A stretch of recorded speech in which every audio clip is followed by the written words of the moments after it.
And this is what the book said. History repeats itself in 80-year blocks called saeculum, but we'll just call them history blocks. Not exactly 80 years. This is history, not math, but roughly the span of a human lifetime, maybe 80 to 90 years. Within these 80-year history blocks, we have 4 turnings of around 20 years each. We usually call them generations. This book calls them turnings. Turnings are sort of like seasons, like spring, summer, fall, winter. Throughout our history, we've had these 80-year blocks, and the 80-year blocks have been remarkably similar to each other. We're in one now. The first turning, the first season, is a high, an upbeat era. The second turning is an awakening, a passionate era. The third turning is an unraveling, a downcast era. And the fourth turning, well, sorry, but fourth turnings suck. Which one do you think? The fourth turning is a crisis, an era of upheaval. We're in a fourth turning right now. Let's take a look at our saeculum, our history block. The history block that we're in the crisis of right now. Our high began after our World War II victory. By our, we mean America's. These are America's history blocks and turnings. During a high, the getting is good. We had the most even distribution of wealth during our high. You could work at a gas station and afford to buy a house. This high is the period that the MAGA hats refer. You used to be able to buy a house for $7,500. You could work a factory job and buy a house, sustain your family. Your wife would stay at home, raise your children. In a scenario where, you know what the government did? They're like, maybe we make things a little bit more expensive so that the wife can stay also at a job. And guess what? Guess who's going to raise the children? The system. Because if you control the future, you control the nation. So this one was one. We got Hank Williams and Elvis and Little Richard and the birth of rock and roll. We launched monkeys and men into space. This is when the Mustangs and Corvettes first came out. Our high ended with the assassination of John F. Kennedy on November 22nd, 1963. The high is not a high for everyone, of course. America still had a segregated South. Homosexuality was illegal and considered a mental disorder. Yeah, I would say it was just a high. I think America was only great if you were a white guy. Like, it was not, I could not have all the benefits of...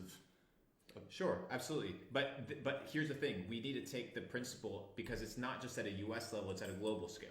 Somebody said, how do we know you're telling the truth? You don't.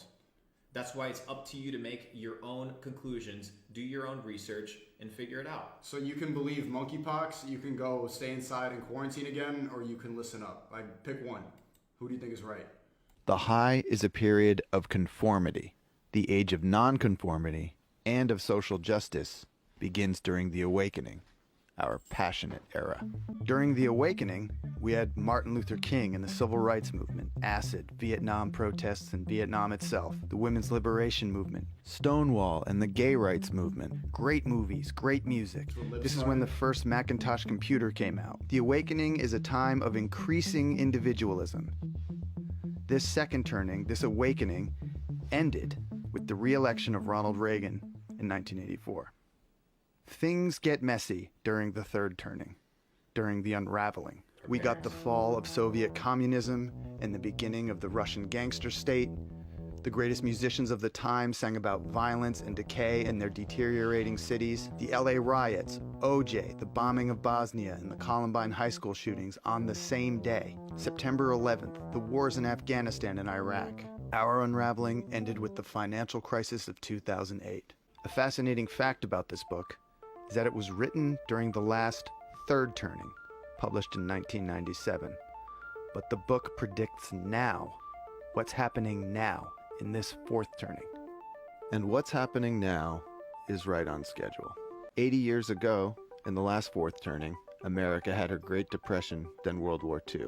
80 years before that, the Civil War. 80 years before that, the Revolutionary War. Now it's our turn to save the country. So where do you fit into all this? What's your role? It depends when you were born. Each generation, each cohort, tends to embody a specific archetype. An archetype that will move the society towards the next high. Each generation's archetype is the characteristic that will define the generation in its prime, in midlife. The boomer archetype is the prophet. Bill Gates and Steve Jobs are boomers and prophets. Both predicted that one day everyone, not just big corporations and governments, would own a computer. Gates even predicted a crisis like COVID-19 5 years beforehand. Because he runs the shit. The writers of this book are boomers and prophets. Gen X is the nomad generation. The quintessential Gen Xer, Elon Musk, builds things that move us from one place to another.